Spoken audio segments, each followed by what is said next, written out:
And now, First Warn 5 weather with meteorologist Matt Holliner. 6:43 this morning. Let's get right to it. Let's talk about rain and let's talk about our temperatures. Today's going to be a cool day, but compared to what's coming, it's actually not going to be that bad. Wait till you see what we're looking at for tomorrow. So 8 a.m. this morning, we're starting out in the upper 50s to around 60 degrees. The model showing here is some patchy drizzle. It probably won't show up on radar. Again, this is going to be a situation where you could encounter some very light rain this morning, but it won't show up on radar because it's occurring so low to the ground. Kind of very light drizzle around in some areas this morning. I'll call it some stray showers, some stuff that might actually show up on radar in the afternoon, but as you can see here, not a lot.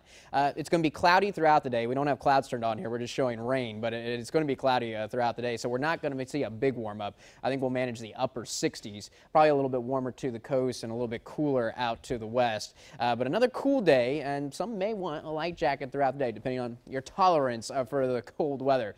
Now, tonight, I think just about everybody's going to be reaching for the jackets because 8 o'clock this evening, here's that line of rain associated with the cold front. This is going to be our better rain chance. So a lot of us probably will end up seeing some showers this evening and through the overnight hours. Again, the best chance is really from early this evening till about midnight. After midnight, still some lingering isolated showers and drizzle, but check it out. Already falling into the upper 40s by midnight, and we're not done cooling down yet. Tomorrow morning, when you head out the door, it's going to be in the low 40s, but it's going to be so windy because as soon as the front arrives, the winds are going to pick up and they're going to stay strong. It's going to feel like the low 30s early tomorrow morning. So, yeah, I think a lot of people not only will want a jacket, but probably hats and gloves for tomorrow morning.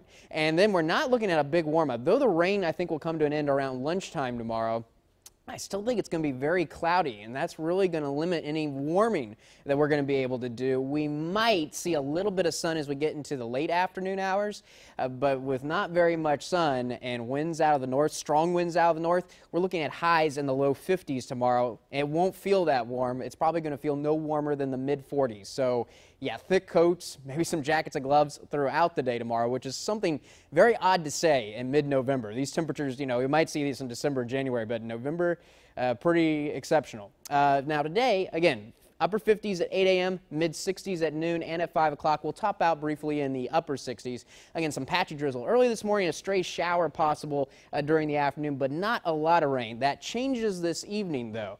Notice that we'll call for isolated showers at 7 o'clock and just flat out scattered showers 9 and 11 o'clock. And look how our temperatures come down. 61 at 7, but 55 at 9 o'clock, 51 at 11 o'clock. And by the way, it's going to be windy as well, so not looking like a very pleasant evening out there. Overall tonight, a 60% chance of showers, and our temperatures will eventually fall into the low 40s, but the wind chill will be in the low 30s because winds will be gusting around 40 miles per hour. And then check out tomorrow, 51 for a high. The wind chill will be 44. That's as warm as it's going to feel. Some isolated showers in the morning, a mostly cloudy and windy day. Overall, a 20% chance of rain. We have to talk about early Wednesday morning from 4 a.m. to 7 a.m. A freeze watch is in effect for northern Hidalgo County and areas to our north. Now right now it looks like mid-30s for the rest of us in the valley, but if the clouds break up a little bit faster, if the winds die down a little bit faster, it's possible we could see freezing temperatures in more parts of the valley. That's something we're going to be watching very closely